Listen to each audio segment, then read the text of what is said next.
Hello parents, this is my third message for you.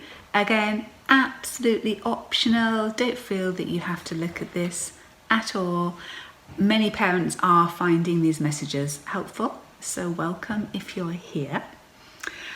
During this difficult time of helping your child to learn at home when we're in this lockdown, I'm just running a series of messages based on a different parenting book each week. I'm probably going to do 5 of them, so this is the third of 5. If you haven't looked at the first and second message, please go back and do that now. Thank you. Hopefully, you have now set up a U-shaped route through this. So you found a schedule that suits your family, that works for you as individuals from your own values and your own pace as well. Some people like a really busy day and some people prefer something quieter. That's really up to you to decide. So hopefully you've got that in place now, and hopefully you've also got descriptive praise. Descriptive praise, that's what we talked about last week as a powerful parenting tool. Now, like all tools, you won't want to use descriptive praise all the time. It's a little bit like a screwdriver.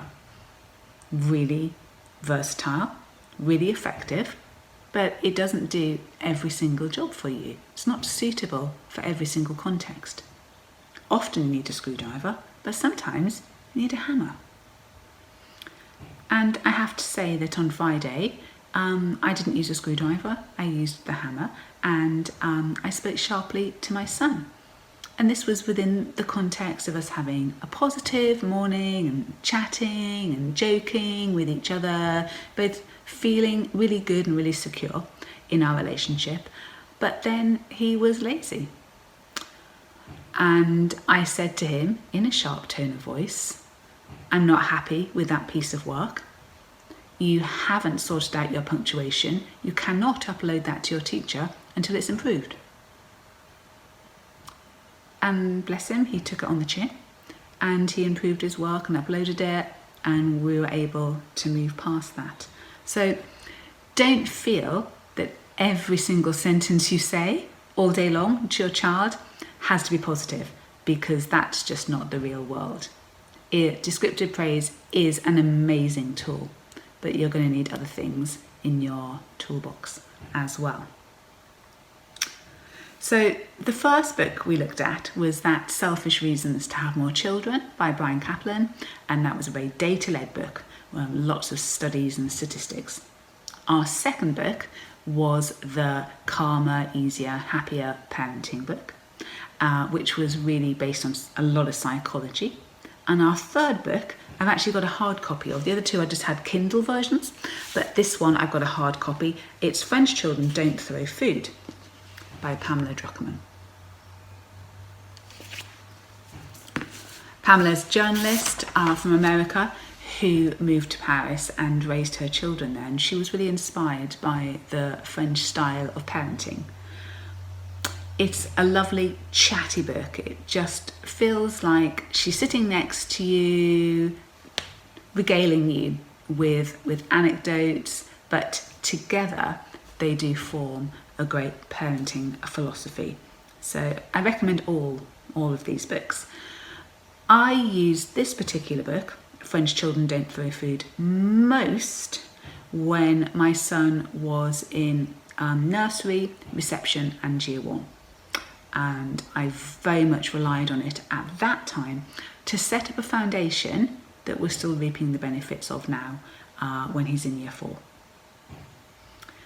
One of the key things around it is creating a framework. So a framework that works for your family, for life. So for meal times, for baths, for bedtime, for behaviour, for the way we speak to each other, everything. And within that framework, the phrase that you can use to get it set up nicely is, "I'm the one who decides." Quite powerful, isn't it? I'm the one who decides. And you know that that's true. Yes, you want to hear from your child. They're intelligent and they're interesting, and you do want to get their opinion, you do. However, you're the adult and you're the one with the capacity to understand things in a long-term way that a younger child can't really do, not completely. So you're the one who decides, and you can tell your child that. And it actually provides a lot of security. It gives them the comfort of that routine. It gives them the reassurance that it's all right because mum or dad are there, and they're in charge and they're deciding, and they love me, so they're making good decisions for me. The child can then relax. Oh, okay.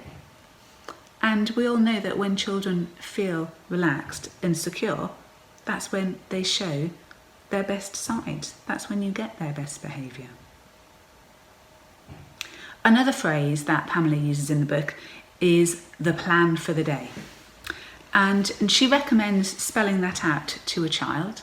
We often do that at breakfast time, not so much in school term time because the plan is set, you're off to school and that's it. But at the weekends and in holidays, we will sit together and have breakfast, and my son normally will say something like, so what's the plan? And we'll talk through what's going to happen that day.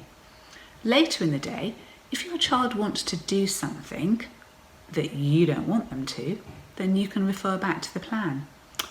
It's not in the plan for the day. Oh, can we buy one of these comics? Can we buy a toy? Can we go to this place that you don't really fancy going to? Soft play, maybe? It's not in the plan for the day. You might then want to make a concession, make it in the plan for another day, of course. But you can then just say, it's not in the plan for the day. Pamela uses a French word, a bêtise, I don't know if I pronounced that quite right, which is a small act of naughtiness. So within the framework, there's the understanding that children are not perfect. They're not going to be able to be 100% obedient and compliant because they're not robots, they're children. So it's not that they've done something terrible. A bêtise is a small act of naughtiness. We don't really have an equivalent word in English. So it may be that they reach to take one of the biscuits off the plate before it's actually time. It may be that they're a little bit rough, a little bit untidy as they're moving from one area of the house to another. Maybe when they're getting changed, instead of just neatly placing their pajamas back into bed, they leave them on the floor or they throw them around the room. No one's getting hurt, nothing's getting damaged. They're just being a tiny bit silly, perhaps. And you can acknowledge that with them. And one bêtise in itself wouldn't necessarily warrant a punishment, but if you've got a series of them, then that's the time to sort of sit down and to intervene. And I found this quite helpful when my son was younger. It helped me to scale my reaction to what was happening, because it's quite easy, isn't it, with those small scale but quite irritating things to go straight from 0 to 60. And referring to them in my mind as bêtises rather than terrible behaviour helped me to react in an appropriate way, really. She also talks about the space for a child to carry out such things. So perhaps there's an annoying word or phrase that your child has picked up. And I'm not talking about terrible language, swearing. You'd obviously be stamping that out immediately. But something that you just don't really like. For example, yo. You might decide from your own family values that you don't like your child using it. What's recommended in this French parenting book is that within the framework, you give them space to use it in a way that you feel is appropriate and doesn't offend you. So for example, you might say, you can say that word when you're by yourself in the bathroom, and you can say that word when you're by yourself in your bedroom. But at the table, no. When you're out with me, no. At school, no. Your child might pick up a habit like sticking out their tongue and think that it's hilarious, again, you can set the framework around it. You definitely can't do that when we're visiting grandma, which we'll be doing soon, that kind of thing, won't we? But in the bathroom by yourself, yeah, you can stick your tongue out. In your bedroom by yourself, yeah. At the dinner table when you're at school, no. And the final phrase she uses is, I don't agree with you, and then that sentence finishes with whatever it is that you don't like. So, I don't agree with you kicking your brother. I don't agree with you playing with your food. It's a very rational and respectful way for you to use your authority and to create and to build that framework. So, I don't agree with you. It's in the plan for the day, or it's not in today's plan. I'm the one who decides, and you can talk about a little bitties. So, for hopefully, helpful ideas from French children, don't throw food.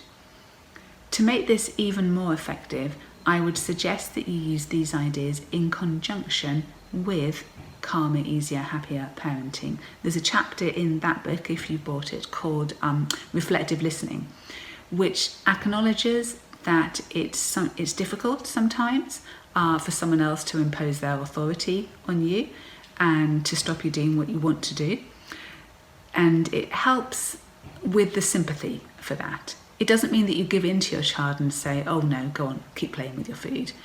It just means that you can acknowledge the difficulty there whilst still ensuring your child follows the rule that you have imposed. So do have a look at that, reflective listening. You're doing really well, okay? You're watching parenting videos because you love your child and you want to do your absolute best for them. They are lucky to have you. What your child needs from you now is love, engagement, and warmth. They need security from you. They don't need you to teach them how to count in threes or about the sources of the Industrial Revolution. The teachers will catch up with them as soon as they're back in school. Don't worry about the curriculum. If it's helpful for you to complete all of the work that's set from your school every day, because that's the pace at which you work, great. If it's not suiting you, it's not worth an argument. It's not worth jeopardizing your relationship with your child. Love, engagement, warmth, security. You're doing really, really well.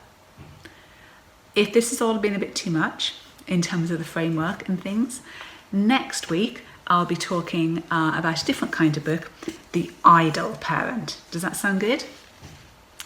By Tom Hodgkinson. So have a super week and I'll see you next Sunday. Bye-bye.